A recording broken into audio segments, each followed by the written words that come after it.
नमस्कार, मैं हूं आपके साथ मयंक। आज 9 मई है और पिछले 12 घंटों के अंदर बीती रात सारे डेवलपमेंट्स जो ईरान और अमेरिका के बीच में हुए हैं, हॉर्मूज में किस तरह से डेवलपमेंट्स हुए हैं, उन पर सारी खबरें, सारे अपडेट्स हम आपको बताएंगे। ये जो खबरें आ रही हैं उसके मुताबिक बीती रात हॉर्मूज में लगातार धमाकों की आवाजें सुनाई देती रही।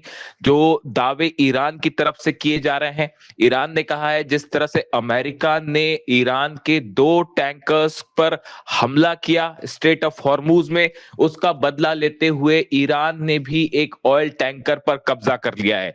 इसके अलावा जो खबरें हैं, लगातार फायरिंग की घटनाएं हो रही हैं, लगातार ड्रोन अटैक्स हो रहे हैं, यानी हॉर्मूज में तनाव अपने चरम पर है और मामला धीरे धीरे एक बड़े जंग की तरफ आगे बढ़ता दिखाई दे रहा है। इसके अलावा देखिए, एक अहम खबर आई है ईरान के खार्ग आइलैंड से। खार्ग आइलैंड के पास स्ट्रेट ऑफ हॉर्मूज में बड़ी मात्रा में तेल का रिसाव हो रहा है समंदर में, जिसकी तस्वीरें सैटेलाइट से भी देखी जा सकती है। यानी जो हमले हुए उसमें ये आशंका जताई जा रही है कि ईरान का जो ऑयल रिजर्व है, ऑयल का जो तेल डिपोज है, इसमें से कहीं पे अटैक हुआ और उसका नतीजा ये था कि बड़ी मात्रा में तेल जो है वो समंदर में फैल रहा है, या फिर किसी जहाज से, टैंकर से ये तेल समंदर में फैल रहा है। इसके बाद जो हालात हैं, देखिए एक और अहम खबर, जिस तरह से एक अटैक हुए दुबई पर, खास तौर पर दुबई के एयरपोर्ट के आसपास, अब उसकी तस्वीरें सामने आ गई हैं और एक मिसाइल गिरती दिखाई दे रही है दुबई एयरपोर्ट के बेहद करीब, जिसका वहां पर मौजूद कुछ यात्रियों ने वीडियो भी बनाया जो सोशल मीडिया में वायरल हो रहा है। देखिए, दुबई से, शारजाह से, अबू धाबी से तमाम फ्लाइट्स रोक दी गई हैं, हाई अलर्ट है, लगातार सायरन बज रहे हैं और ऐसा लगता है कि यूएई और ईरान आमने सामने हैं, और जिसका नतीजा यह है कि पूरे दुबई में, अबू धाबी में अलर्ट है और लगातार हमलों की खबरें आ रही हैं। देखिए, जिस तरह से हमला हुआ ईरान के ऊपर, कल हमने देखा जिस तरह से ईरान के आइलैंड्स पर हमले हुए, अमेरिका ने अपने जहाज़ों को हॉर्मूज से क्रॉस करवाने की कोशिश की। आखिर ये क्यों किया गया? ये एक प्रकार से क्या ईरान को उकसाने के लिए किया गया या इसके पीछे कोई बड़ा मकसद था? देखिए, कई बड़े एक्सपर्ट्स ये बताते हैं कि ये कोशिश सिर्फ ये जानने के लिए थी कि अगर अमेरिका ईरान पर एक बड़ी स्ट्राइक करता है तो ईरान की तरफ से क्या जवाब मिल सकता है। क्या ईरान के पास डिफेंस सिस्टम्स हैं? ईरान अगर रिस्पॉन्स करता है तो कहां कहां हमले कर सकता है? इस तरह से एक कोशिश हो सकती है ये जानने की कि ईरान की तैयारी कैसी है, और ईरान ने अपनी तैयारी ही नहीं दिखाई, जमकर ठोका है। अमेरिका के जहाज़, 3 जहाज़ खास तौर पर जिनको निशाना बनाया गया, तीनों बड़े जंगी जहाज़ थे। ईरान ने अपना संदेश साफ कर दिया है कि अगर आप हमारे घर में आएंगे तो पिट के वापस जाएंगे। इसके बाद, इसके साथ ही देखिए जो ईरान का रिस्पॉन्स था, जिस तरह से यूएई पर अटैक हुए कल, जिस तरह से ड्रोन अटैक हुए फुजेरा के ऊपर, इसने एक बार फिर ये बात को साफ कर दिया है कि अगर ईरान पर कोई एक्शन होता है तो इसका खामियाजा पूरे अरब देशों को झेलना पड़ेगा। और यही वजह है, एक बार फिर बड़ी खबर आई है सऊदी अरब से।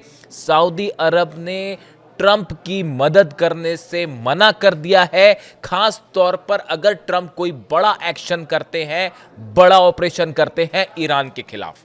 देखिए, खबरों के मुताबिक पहले डोनाल्ड ट्रंप ये चाह रहे थे कि ईरान पर अगर कोई एक्शन होता है तो सऊदी के बेसिस का इस्तेमाल किया जाए, उसको लेकर सऊदी ने मना कर दिया। ये खबर 2 दिन पहले की है। उसके बाद जब कल ईरान की तरफ से स्ट्राइक हुई यूएई पर, उसके बाद एक बार फिर सऊदी ने अमेरिका को यह संदेश दे दिया है कि अगर आप किसी भी तरह का ऑपरेशन करते हैं, हॉर्मूज में भी अगर आप कोई ऑपरेशन करने जा रहे हैं, तो सऊदी अपने मिलिट्री बेसिस का इस्तेमाल नहीं होने देगा, सऊदी किसी भी ऑपरेशन में शामिल नहीं होगा। यह संदेश दे दिया गया है। और इतना ही नहीं, सऊदी की तरफ से यह मैसेज ईरान को भी दे दिया गया है कि हम आपके खिलाफ किसी मिलिट्री ऑपरेशन में शामिल नहीं होंगे। देखिए पिछली बार सऊदी पर अटैक होने की बड़ी वजह ये थी कि सऊदी के जो बेसेस हैं वहाँ पर अमेरिकी जेट्स F-35, F-16, F-18 ये जेट्स उतर रहे थे, लैंड कर रहे थे, और इन सब की एक एक तस्वीर चीन के सैटेलाइट्स ईरान तक पहुंचा रहे थे। इसीलिए ईरान ने हर उस बेस को नुकसान पहुंचाया अरब देशों के जहां पर अमेरिकन फोर्सेस थी, चाहे वो यूएई हो, चाहे सऊदी हो, चाहे बहरीन हो, कुवैत हो, कतर हो, अलुदैद बेस, आप जानते हैं जितने बेसिस पर अमेरिकन फौजें थी हर उस देश पर हमले हुए, उसके बेसिस पर हमले हुए। इन्हीं को देखते हुए आपने कल यूएई का एग्जाम्पल देखा, जिस तरह से हमले हुए, उसके बाद सऊदी ने यह फैसला किया कि हम मिलिट्री ऑपरेशन में शामिल नहीं होंगे, और यही रुख ओमान का पहले से है। बताया जा रहा है कि कतर भी नहीं चाहता। इसके अलावा इराक ने अपना स्टेटस साफ किया है कि ऑपरेशन नहीं होगा। यानी आप देखिए कई मुस्लिम देश हैं जिनके सामने अरब देश हैं जो अब इस बात को मान के चलते हैं कि अमेरिका उनकी रक्षा नहीं कर सकता। अगर ईरान ने मिसाइल्स फायर की, फतह का कोई मुकाबला नहीं है, खुर्रम शहर का मुकाबला नहीं है, सेजिल को नहीं रोका जा सकता, और बड़ा खामियाजा होगा इन देशों को। इसलिए मुस्लिम देश अब किसी भी मिलिट्री ऑपरेशन का बड़ा हिस्सा नहीं बनना चाह रहे।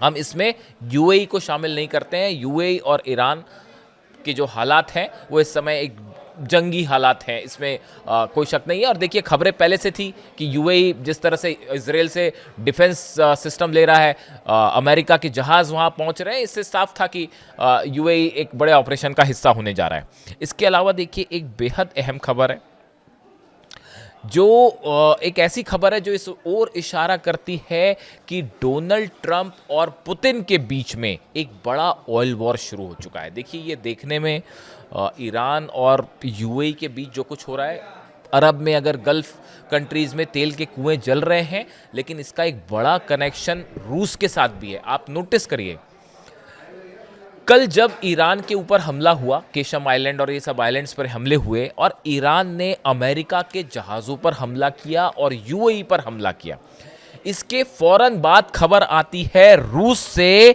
कि रूस के रोस्तोव में यूक्रेन के अटैक हुए हैं। Ukrainian drones stuck the refinery in पर्म।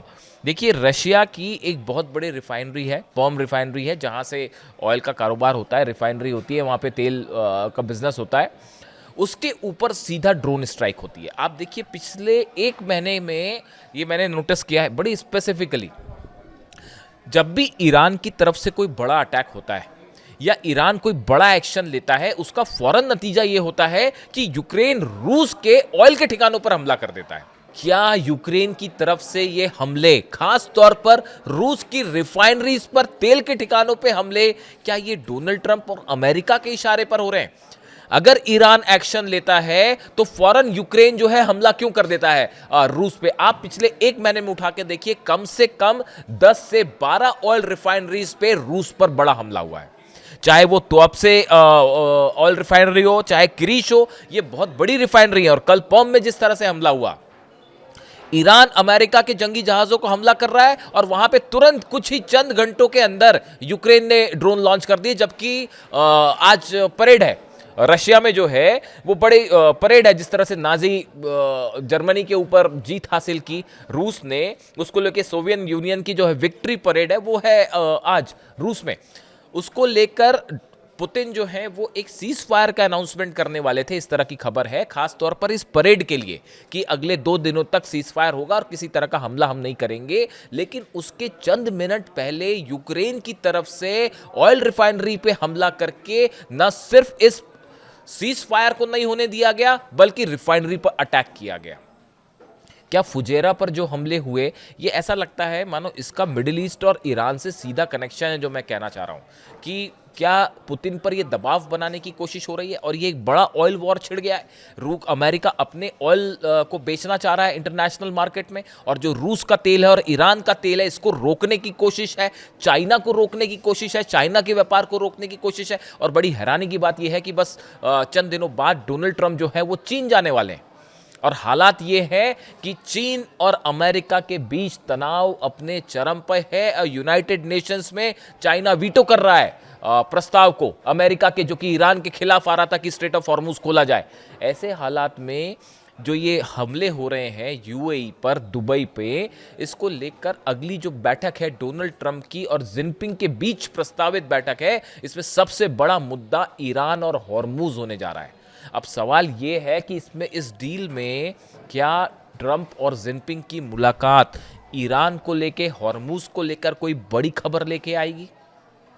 क्या अमेरिका ने अपना ऑपरेशन अब तक बड़ी जंग को इसलिए रोक रखा है क्योंकि ट्रंप की मुलाकात होनी है जिनपिंग से? और क्या ये प्लान है कि इस मुलाकात के फौरन बाद एक बार फिर फुल फ्लेजेड वॉर देखने को मिलेगा और सीज फायर पूरी तरह से खत्म हो जाएगा? क्या ये जो हमले हो रहे हैं, आप देखिए, ये नियंत्रित हमले हो रहे हैं कि अमेरिका ने जो है और यूएई ने कुछ आइलैंड्स पर फायर किया, ड्रोन गए, लेकिन एक पूरी जंग नहीं छिड़ती दिख रही है। क्या ये एक टेस्टिंग की कोशिश थी? ऐसे तमाम सवाल हैं जिनके जवाब अभी एक्सपर्ट्स इस ओर इशारा कर रहे हैं कि एक बड़ी जंग जो है वो आहट दे रही है और ईरान इसके लिए तैयार है, चाहे समंदर में हो चाहे आसमान में हो, और पहले के मुकाबले ज़्यादा मजबूत स्थिति में है। और ये जो हमले हुए ईरान के आइलैंड्स पर, इसके बाद बताया जा रहा है एक बार फिर ईरान की तरफ से अपनी मिसाइल्स को डिप्लॉय कर दिया गया है लॉन्च पैड्स पे एक बड़े ऑपरेशन का जवाब देने के लिए।